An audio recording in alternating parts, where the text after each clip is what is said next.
Hi, welcome to Digging for Truth. I'm your host, Henry Smith.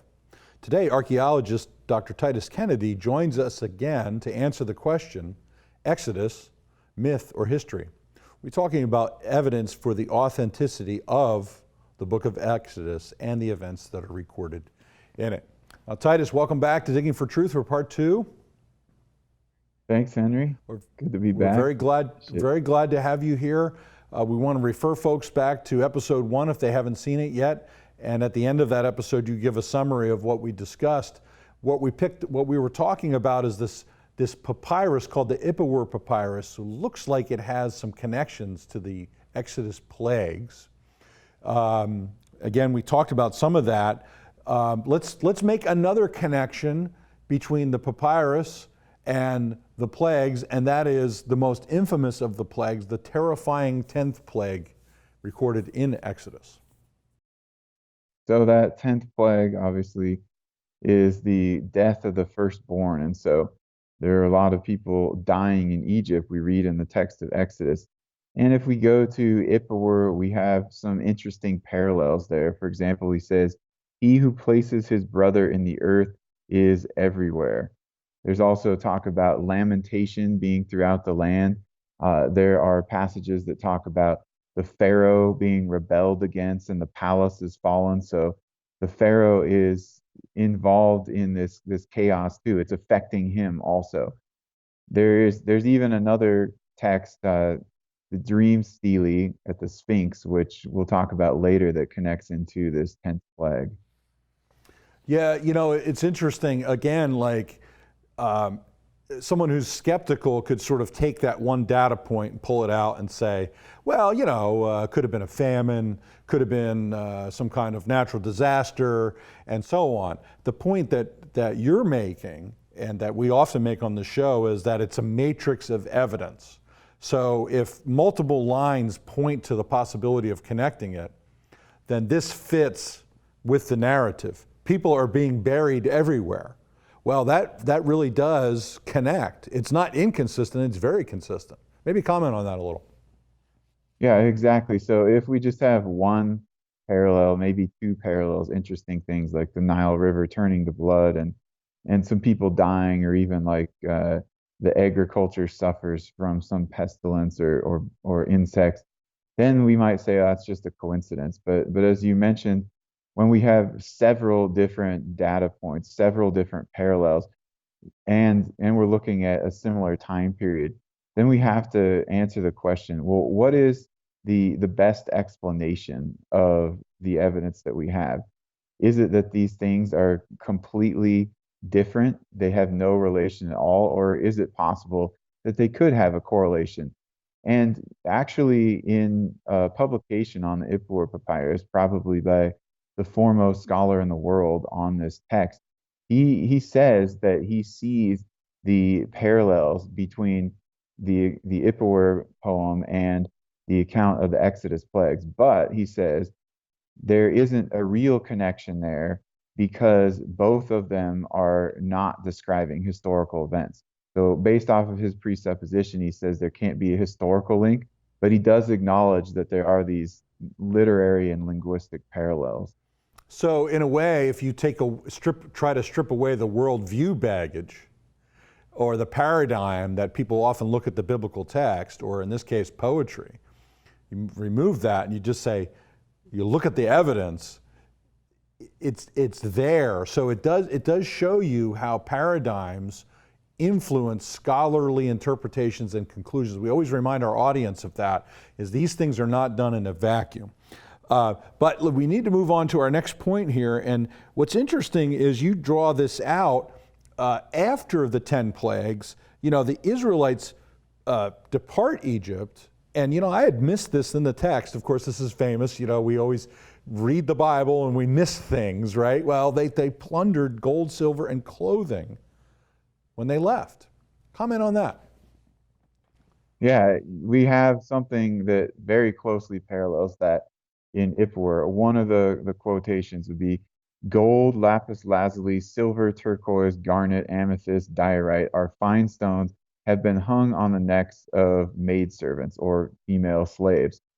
And this is another one of those really big, oh, stark, that looks like the Exodus thing that people have noticed. And so again, we're pulling together multiple data points here. We're not just saying, all right, Nile River blood and gold, etc., on the necks of the slaves. There are many other things in there, but those are two really important ones to look at. Yeah. Yeah, again, another piece of evidence. All right, the last connection we're going to make here, and you mentioned it at the beginning of our discussion in the last episode, is sort of like how Ippawar is not pleased with the gods and with Pharaoh. Exactly. That seems to be the purpose, or one of the main purposes of the poem, is to have this discussion with the gods and to criticize who he calls the All Lord, probably Ra, Amun Ra, and the Pharaoh. And so throughout the poem, he's actually indicting different gods, and he talks about how they're not present and they're not doing their job. He says they're not at the wheel. So they're supposed to be steering things in Egypt, controlling things, and intervening to help the Egyptians who worship them, and yet they're not seen at all. All of this death and destruction and chaos keeps coming, and the gods of Egypt are powerless. And again, this is another thing. We read through the text of Exodus. That's exactly what is happening. In fact, that is one of the points of the story, that the gods of Egypt are powerless. Yeah, it is quite remarkable. I'm certainly intrigued by this, and as I mentioned to you, I had dismissed this document personally, because I had read in the literature just briefly that, hey, it was earlier. Oh, okay, well then it doesn't fit. Let's comment on that, Titus. What the general observation you found when you were studying this, and what scholars said, why they dismissed it, and the way they dismissed it. You got about a minute for that. Well, when I would read the introductions to this text and people would have translations and commentary of it, they wouldn't really get into details about why the composition was the first intermediate period or the Middle Kingdom or the second intermediate period, because the way they were approaching the text is that it was allegorical and it was not historical. And they weren't really looking and saying, this particular phrase or this word falls out of use or this name is only found in this time period. And so it was just sort of assumed as time went on that this is the accepted date for it. And I didn't really like that. I thought, come on, we have to have solid reasons for this. Could it Yeah. have been in the 8th dynasty? And so that's when I was looking into more of those types of details. But it's something that we find oftentimes in academia. Yeah, and it's a lesson for the church and for folks watching who are just followers of Jesus, want to be faithful and walking with him. They hear all these kind of claims coming through the culture and academia, and it's always to stop and pause and say, we trust first what God says. When it comes to archaeology and science, all that is tentative, and we need to wait and hear more, hear the other side of the story. And friends, thank you for joining us for Digging for Truth. We're here with Dr. Titus Kennedy, archaeologist, and we'll be right back. In a culture of intense Bible-denying skepticism, Associates for Biblical Research exists to strengthen followers of Jesus by affirming the authority of the Bible. Our archaeological fieldwork and original research form a strong foundation in upholding the reliability of the Scriptures for students or anyone asking if they can really trust the Bible. Please visit our website and partner with us by joining our prayer team or financially supporting this ministry. And thank you for standing with us.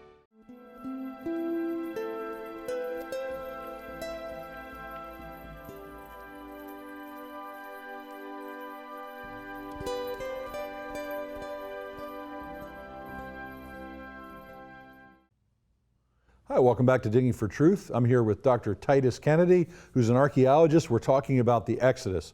Now, Titus, we spent quite a bit of time talking about the Ippawar Papyrus because you've spent quite a bit of time studying it. We hope folks will consider what you've had to say and hopefully read the future issue of Bible and Spade, where you lay out some of this evidence. Now, let's talk a little bit about another possible connection, the Sphinx and the death of the firstborn. So at the front of the Sphinx, in between the paws, Pharaoh Thutmose IV placed a stele. This is generally known as the Sphinx Dream Stele. And on it, he relates this strange story about how he was out hunting and he fell asleep during the afternoon. And then he had this dream, and the gods came and talked to him.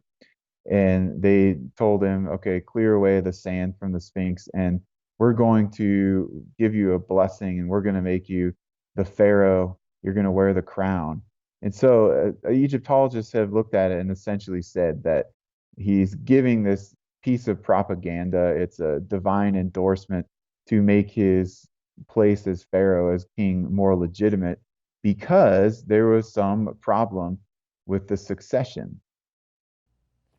So, so in terms of in terms of the problems with the succession, the inference is possibly what?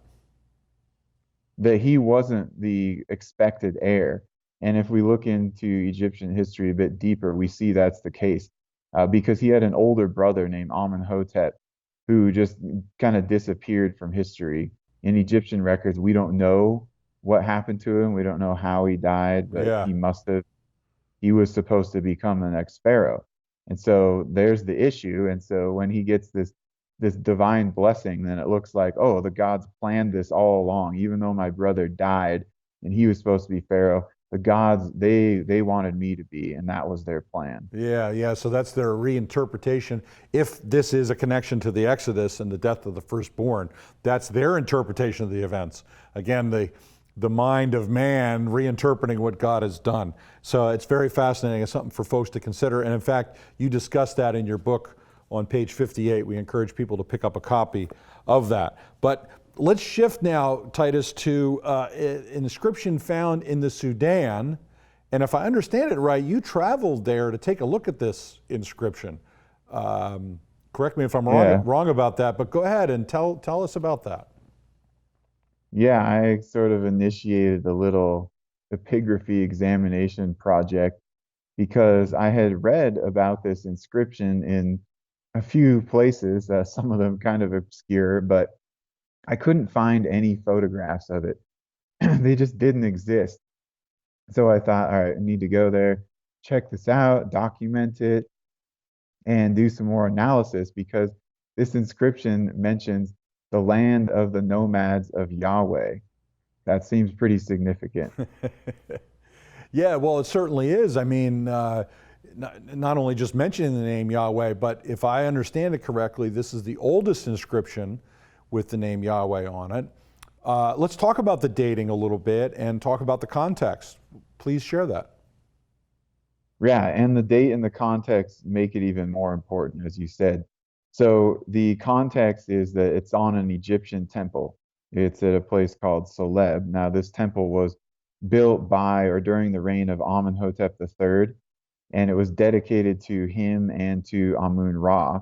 The date of it, of course, is going to be during his reign, but we can narrow that down a bit more. We could say basically that it's around 1400 BC without going into too many details. But if we put it there, then that's essentially right at the end of the wandering period, or just when the Israelites have entered into Canaan. And it's calling them nomads who worship Yahweh. Well, they were nomadic at that point. Yeah, they didn't have their own land. If we understand the text, we have the wandering wilderness, and you have these nomads of Yahweh. I mean, what other explanation has there been offered? If I understand, the explanations are pretty weak, or based on presuppositions, sort of that don't accept the Exodus at all. Talk about that a little bit. So, quite a few scholars actually admit that it is mentioning Yahweh, the God, the name, a personal name of God that we find in the Old Testament. Some say that no, this is some place name, or some try to make it a different type of name. They alter the pronunciation and the reading. But so for those who accept that it is talking about Yahweh, God, they make the claim that, oh, this is how the development of Yahweh came about. It was first started in the area of Edom, roughly, kind of Sinai, Edom, Moab. And then the Israelites took this and they adopted Yahweh. as their God. So that's the way they try to get around. They try to get around what would be a much more straightforward interpretation, which is the one that you and I are taking. Yeah, absolutely. But see, the major problem with trying to make it an Edomite God, Yahweh an Edomite God, is that when we go to Edomite inscriptions and we go to Yahweh inscriptions from the Iron Age, which the next latest one comes from the Iron Age, there's no indication of crossover. So Kos was the chief god of the Edomites, and he's different than Yahweh. The way that he's described, he's depicted. If we look at all the inscriptions about Yahweh from the time of ancient Israel, and starting, about the time of the Mesha Stele, for example, that would be the one of the next earliest ones. There's no talk of an Edomite crossover. So it's just something that was theorized or hypothesized, but it is not backed by hard archaeological or inscriptional data. So it's more like a guess about how the name Yahweh got into an Egyptian text, because the real explanation can't be that there were Israelites really living in Egypt as the Bible describes, is really kind of like the supposition that seems to lurk behind all of this. Well, friends, we're talking about the Exodus with Dr. Titus Kennedy, and if you've been watching these two shows, you're discovering there's a lot of evidence that's consistent with the biblical account. We hope you're enjoying it. And please join us after this break. Bible in Spade is a non-technical quarterly publication published by the Associates for Biblical Research. Written from a scholarly and conservative viewpoint, Bible in Spade supports the inerrancy of the biblical record and is a must-read for both the serious Bible student and anyone asking if they can really trust the Bible. Archaeological evidence, properly interpreted, upholding the history of the Bible. Subscribe today at BibleArchaeology.org. Digging for Truth is produced and recorded in the studios of Lighthouse TV, positively different television.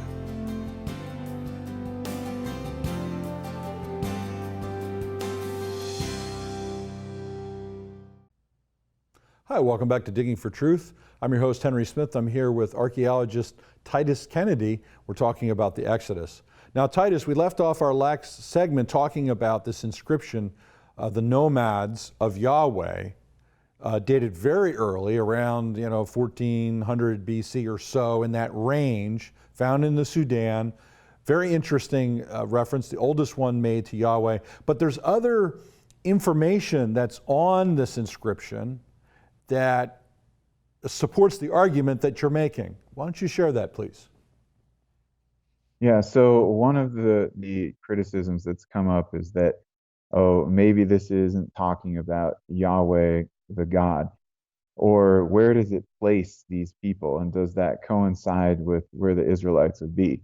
Now, the one that people are most familiar with, the inscription, it comes from a pillar at this temple, and on that pillar, you have other nomads of such and such that are found on there. And these names include nomads of Tor Baal, which seems to be talking about the Semitic or Canaanite god Baal. And then you have the nomads of Beit Anat, which seems to be talking about the house of Anat. She's the Canaanite goddess. And then you have the nomads of Semet, which this one is not so clear, but there is a possible correlation to these people that are actually mentioned in 1 Chronicles 2:55, the Shemeathites. And maybe it's a name of some ancestor who adopted the tribe, or maybe it was a local god they worship. But the point is that at least two of these, if not the other three, are referring to deities. And so that helps us to be able to say this should be Yahweh, a deity. And the next part of that is the context. If we look at some of the area of the inscriptions, there's also a wall inscription from Soleb. There's a later wall inscription from Amara West, the temple there. And it's placing these nomads east of Egypt in this sort of Sinai, Edom, Moab area, exactly where we would expect the Israelites to be at the end of the wandering period. And then last thing is this phrase, nomads of Yahweh. this is something where we see similarities to how the Israelites are described in the book of Numbers, like the people of Yahweh, or the Israelites whom Yahweh made to wander in the wilderness. And so it's not like some really odd phrase that we couldn't conceive of connecting with them. Yeah, it sounds to me possibly this is what they went by per se. It's in the biblical text as you're describing, and then we find it in this inscription. Again, just like with the Ipuwer papyrus, you start putting together the matrix of evidence. It's like a cold case in a way. It's forensic, you know. We're reconstructing the past, so we have only pieces of data. But every time we do this, it seems when it relates to the Bible, the evidence seems to coincide very well, which doesn't surprise us, of course, because we believe it's the Word of God. Now, there's more to say about this inscription, but we've got to shift our discussion to another component of the matrix of evidence, and this is really one of my favorite subjects, is the Amarna letters. Tell the audience about what they are, the time period they're from, what they say, and let's have a conversation about that. So the Amarna letters are so named because they were discovered at the site of Amarna. They were part of a royal archive. And these were letters that were written to the Pharaoh. So the Pharaoh was storing them there. They were received by the Pharaoh from other people. There were many of these. We don't have all of them. About 382 have been recovered so far. But the ones that we're really looking in detail more are the ones that come from the kings or the mayors of Canaan.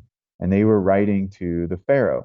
Most of these come from the reigns of Amenhotep III and his son Akhenaten, although there are some earlier and later ones. But if we're talking about wandering and conquest period, again, we're looking at this Amenhotep III period.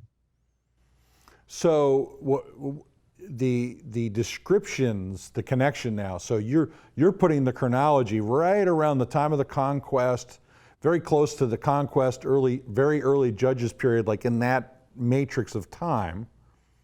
And there are correspondence between the kings of Canaan, which is exactly what the book of Joshua describes them as, and Egypt. What are some of the things that these kings are saying to the Pharaoh, besides sucking up to him and telling him he's wonderful? Yeah, they do that a lot sometimes. They are often asking the Pharaoh to send troops, to send military aid. And the reason for it, they state, is that they're losing cities, they're losing land, and they're talking about how these Habaru are coming in and taking over the land of the king. And yet they keep repeatedly asking the Pharaoh. We see the same kings continue to send requests again and again for troops. And so they apparently never got any reinforcement from Egypt. And while we could talk about that in reference to the conquest, since we're focused on the Exodus, I would say that this is an indicator that Egypt's army had suffered some severe losses at the time of the Exodus. And in this post-Exodus period, they were no longer able to send reinforcements to their vassals in Canaan to hold that territory. Yeah, now for folks who are unfamiliar with this, Canaan was subjected to Tutmosis III in particular, so he would have been before the Exodus itself, and so the Exodus would have been an event that would have destroyed their power and control, which is what you're suggesting, and now, hey, the kings of Canaan are yelling about these Abiru, these marauders running around the land, and you're saying, well, that makes sense. Egypt has lost its power.